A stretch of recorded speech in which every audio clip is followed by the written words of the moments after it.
आज की क्लास में हम लोग ग्युसेप्पे मेज़िनी के बारे में स्टडी करेंगे। ग्युसेप्पे मेज़िनी की बात की जाएगी तो यह एक इटालियन रिवॉल्यूशनरी थे जिनका बर्थ 1807 में जेनेवा में हुआ था और वो एक सीक्रेट सोसाइटी कार्बोनरी के मेंबर थे। जब वो 1831 में 24 इयर्स के हुए तब उन्होंने लिगुरिया में एक रिवॉल्यूशन किया जिसकी वजह से उनको देश से बाहर निकाल दिया गया। उसी को इंग्लिश में एग्जाइल कहा जाता है। उसके बाद उन्होंने दो और नए सीक्रेट सोसाइटी की स्थापना की। एक का नाम था यंग इटली, दूसरा का नाम था यंग यूरोप। यंग इटली की स्थापना उन्होंने मार्सेली में की और यंग यूरोप की स्थापना उन्होंने बर्न में की। और इन दोनों सीक्रेट सोसाइटी के जो मेंबर्स थे वो सभी पोलैंड, फ्रांस, इटली तथा जर्मन स्टेट के यंग मैन होते थे। मेज़िनी का ये मानना था कि गॉड के अनुसार nation state natural unit of man kind होते हैं, यानी कि एक नेशन स्टेट होना मानव की प्राकृतिक इकाई होती है। इसलिए हमारा जो देश इटली है वह स्मॉल स्टेट्स और किंगडम के एक पैचवर्क यानी एक छोटा सा स्टेट्स और किंगडम के रूप में इटली नहीं रह सकता है, बल्कि इटली को जिन छोटे छोटे नेशंस के बीच में स्टेट्स के बीच में बांटा गया है उन सभी के बीच में अलायंस कराने की ज़रूरत है और उन सभी के बीच में अलायंस कराकर इटली को एक सिंगल यूनिफाइड रिपब्लिक बनाना होगा। इसलिए मेज़िनी ने लगातार बिना डरे रिजेंटलेस मोनार्की सिस्टम का बार बार अपोज किया। उनके इस डेमोक्रेटिक रिपब्लिक विजन के चलते जब देखा कि ये मेज़िनी बार बार मोनार्की सिस्टम को अपोज कर रहे हैं और बिना डरे अपोज कर रहे हैं तो उनके इस डेमोक्रेटिक रिपब्लिक विजन को देखकर जितने भी कंजर्वेटिव्स थे वो सभी के सभी डर गए। तब जाकर मेटरनिक ने इनके बारे में एक कोट्स बोला कि मेज़िनी के बारे में उन्होंने बोला कि the most dangerous enemy of our social order. Metternich ने मेज़िनी के बारे में बोला कि यह हमारे सोशल ऑर्डर का सबसे खतरनाक दुश्मन है। ऐसा इसलिए बोला, मैं समझाता हूँ। हम लोग पिछले क्लास में पढ़े थे 1850 में ट्रीटी ऑफ वियना हुआ था जिसके बाद से कंजर्वेटिव रीजन्स की स्थापना की गई। फिर से मोनार्की सिस्टम को लाया जाने लगा और उसका चांसलर मेटरनिक बनाया गया था। यानी मेटरनिक चाहता था कि एक देश के अंदर मोनार्की होना चाहिए, बल्कि जबकि मेज़िनी चाहता था कि देश को एक नेशन स्टेट बनना चाहिए, वो इंडिपेंडेंस होना चाहिए, उसको चलाने के लिए एक कॉन्स्टिट्यूशन होना चाहिए। साथ साथ वो डेमोक्रेटिक रिपब्लिक विजन का सपना देख रहे थे।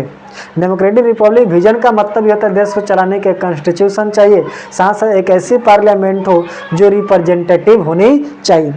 और ये चाहता था कि देश का नाम मोनार्की हो और बार बार अपोजिशन कौन कर रहा था? मेज़िनी कर रहा था इटली के अंदर। इसीलिए मेटरनिक ने मेज़िनी के बारे में बोला कि the most dangerous enemy of our social order. I think कि अगर मेज़िनी के बारे में लिखने के लिए आएगा और वो किस तरह के क्रांतिकारी थे तो हम आसानी से लिख सकते हैं। मैं एक बार इसको शॉर्ट फॉर्म में समझा देता हूँ। लिखना होगा तो लिखेंगे कि ग्युसेप्पे मेज़िनी एक इटालियन रिवॉल्यूशनरी थे जिनका बर्थ 1807 में जेनेवा में हुआ था। वो एक सीक्रेट सोसाइटी कार्बोनरी के मेंबर थे। जब 1831 में वो 24 इयर्स के हुए तो उन्होंने लिगुरिया में रिवॉल्यूशन किया जिसकी वजह से उनको देश से बाहर निकाल दिया गया। उसके बाद दो सीक्रेट सोसाइटी की स्थापना की। इसके बाद मैंने बहुत सारी चीज़ें बताई। फिर मैंने बोला कि मेज़िनी का मानना था कि गॉड के अनुसार नेशन स्टेट का होना natural unity of man kind होता है, इसलिए जो इटली है वो स्मॉल किंगडम्स और स्टेट्स के पैचवर्क के रूप में नहीं रह सकता है। इसलिए इटली को जिन छोटे छोटे नेशंस के बीच में बांटा गया उन सभी के बीच में अलायंस कराने की जरूरत है और उन सभी के बीच में अलायंस कराकर इटली को एक सिंगल यूनिफाइड रिपब्लिक बनाना होगा, जिसके चलते उन्होंने मोनार्की का बार बार अपोज किया और उनके इन डेमोक्रेटिक रिपब्लिक विजन को देखकर जितने भी कंजर्वेटिव्स है वो सभी के सभी डर गए और मेटरनिक ने तब जाकर बोला कि the most dangerous enemy of our social order.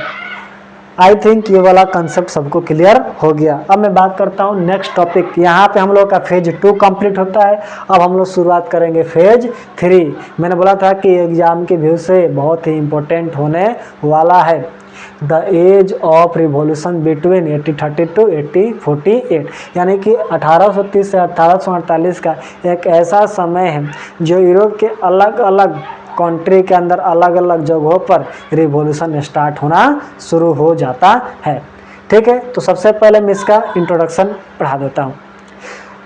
मैंने लिखा है कि जब जब यूरोप के अंदर जो जितने भी कंजर्वेटिव रिजिम्स थे, इन्होंने जब जब अपने पावर को कंसोलिडेट या मजबूत करने की कोशिश की, तब तब यूरोप के अंदर या यूरोप के मेनी रीजन्स में नेशनलिज्म और लिबरलिज्म की भावना को किसके साथ जोड़कर देखा जाने लगा?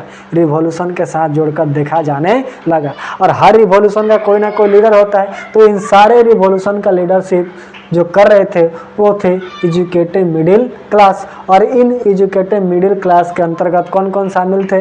तो प्रोफेसर्स थे, स्कूल टीचर्स होते, क्लर्क, कमर्शियल मिडिल क्लासेस होते थे। और यही सभी मिलकर यूरोप के मेनी रीजन्स में हर जगह पर अलग अलग भावनाओं से रिवॉल्यूशन करते थे। इसमें सबसे पहला रिवॉल्यूशन 1830 में शुरू होता है। कहाँ पे? फ्रांस में, जिसको हम लोग जुलाई रिवॉल्यूशन भी बोलते हैं। तो चलो इस टॉपिक को भी हम लोग कंप्लीट कर लेते हैं। Revolution in France that is held in 1830, जिसको हम लोग जुलाई रिवॉल्यूशन भी कहते हैं। मैंने लिखा है कि यूरोप के अंदर जो सबसे पहला जो रिवॉल्यूशन हुआ था वो जुलाई 1830 में सबसे पहले कहाँ पे हुआ था? फ्रांस में हुआ था। और इस रिवॉल्यूशन के माध्यम से मतलब कंजर्वेटिव, जैसे मैंने बताया था कि 1815 में जब ट्रीटी ऑफ वियना हुआ था, तो कंजर्वेटिव रिएक्शन के माध्यम से जिस बुर्बो किंग्स को पहले उखाड़ कर फेंक दिया गया था, फिर से उसको सत्ता में बहाल किया गया। लेकिन जब फ्रांस के अंदर 1830 में रिवॉल्यूशन शुरू हुआ, तो जिस बुर्बो किंग्स को कंजर्वेटिव रिएक्शन के दौरान फिर सत्ता में बहाल किया गया था, इनको फिर से उखाड़कर फेंक दिया गया और उसकी जगह पर एक कॉन्स्टिट्यूशन मोनार्की को इंस्टॉल किया गया फ्रांस के अंदर। और उस कॉन्स्टिट्यूशनल मोनार्की के जो हेड बनाए गए थे वो थे लुइस फिलिप। एक चीज़ का मैं वर्ड को क्लियर करना चाहता हूँ, कॉन्स्टिट्यूशनल मोनार्की का मतलब होता क्या है। एक्चुअली मोनार्की सिस्टम तो सबको जानता ही है कि जिस देश में राजतंत्र है, राजा शासन करता है, उसको मोनार्की बोलते हैं। ठीक है, मोनार्की एक्चुअली में दो टाइप्स का होता है। एक होता है एब्सोल्यूट मोनार्की, दूसरा होता है कॉन्स्टिट्यूशनल मोनार्की। एब्सोल्यूट मोनार्की के बारे में मैंने बोला था कि जिसके पावर एक्सरसाइज पे किसी भी प्रकार का रेस्ट्रिक्शन ना हो, किसी भी प्रकार का रोक टोक ना हो, वो अपने पावर का जिस तरीके से चाहे इस्तेमाल कर सकता है, उस पर किसी प्रकार का रोक टोक ना हो, उसको मैंने बोला था एब्सोल्यूट मोनार्की। लेकिन एक ऐसा मोनार्की जिसके पावर एक्सरसाइज पे कुछ ना कुछ रेस्ट्रिक्शन हो, उसको बोलते हैं कॉन्स्टिट्यूशनल मोनार्की। तो जब 1830 में फ्रांस के अंदर रिवॉल्यूशन हुआ, तो उस समय बुर्बो किंग्स को तो हटाया गया, लेकिन फिर भी फ्रांस के अंदर मोनार्की लाया गया। लेकिन उस समय का जो मोनार्की था वो एब्सोल्यूट मोनार्की नहीं, बल्कि क्या था? एक कॉन्स्टिट्यूशनल मोनार्की था। और उसके हेड कौन बनाए गए थे? लुइस फिलिप बनाए गए थे। ठीक है, अब ये तो हुआ फ्रांस के अंदर। लेकिन फ्रांस के अंदर जब रिवॉल्यूशन स्टार्ट हुआ तो उसका परिणाम कुछ अलग अलग देशों पर भी पड़ा। जैसे कि ब्रुसेल्स की बात की जाएगी तो ब्रुसेल्स जो है वो बेल्जियम की राजधानी है। तो जब बेल्जियम के लोगों ने सुना कि फ्रांस के अंदर लोग क्रांति कर रहे हैं बुर्बो किंग्स के खिलाफ, तो उसको सुनकर ब्रुसेल्स के अंदर भी रिवॉल्यूशन क्या हो गया? स्टार्ट हो गया। साथ साथ यूनाइटेड किंगडम में से नीदरलैंड भी अलग हो गया रिवॉल्यूशन करके। ठीक है, यानी कि क्रांति स्टार्ट हुआ फ्रांस में, लेकिन उसका परिणाम और भी अलग अलग देशों में देखने को मिला। जैसे कि बेल्जियम के ब्रुसेल्स में रिवॉल्यूशन हुआ, फिर नीदरलैंड ने रिवॉल्यूशन करके यूनाइटेड किंगडम से क्या हो गया? अलग हो गया।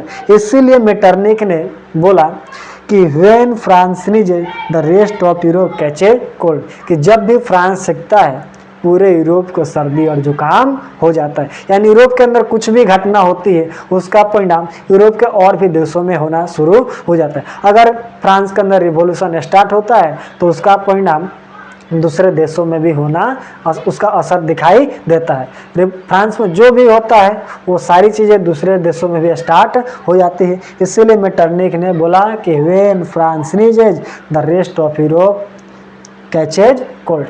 आई थिंक ये वाला पॉइंट भी समझ में आ गया। उसको मैं समरी के तौर पर बोल देता हूँ। मैंने बोला था कि जब यूरोप के अंदर जो भी कंजर्वेटिव रिजिम्स थे उन्होंने अपने पावर को मजबूत करने की कोशिश की, तब यूरोप के मेनी रीजन्स में नेशनलिज्म और लिबरलिज्म को किससे जोड़कर देखा जाने लगा, रिवॉल्यूशन से जोड़कर देखा जाने लगा। और जितने भी रिवॉल्यूशन ऐसे में होते थे उन सभी का लीडरशिप जो करते थे एजुकेटेड मिडिल क्लास के लोग करते थे। कौन कौन आते हैं मैंने समझा दिया। सबसे पहला जो रिवॉल्यूशन देखने को मिला वो कहाँ पे मिला, फ्रांस में। हुआ क्या था, ये जुलाई 30 में स्टार्ट हुआ, इसलिए जुलाई रिवॉल्यूशन बोलते हैं।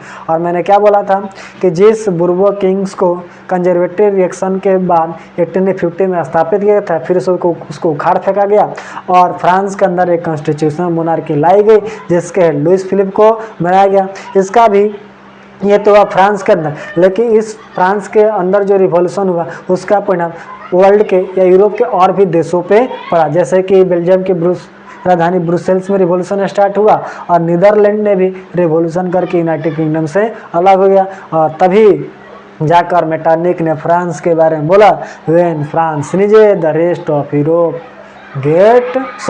Catches cold. ठीक है, आई थिंक ये वाला कंसेप्ट और ये वाला कंसेप्ट सबको समझ में आ गया होगा। अब हम लोग बात करेंगे next topic, Greek war of independence.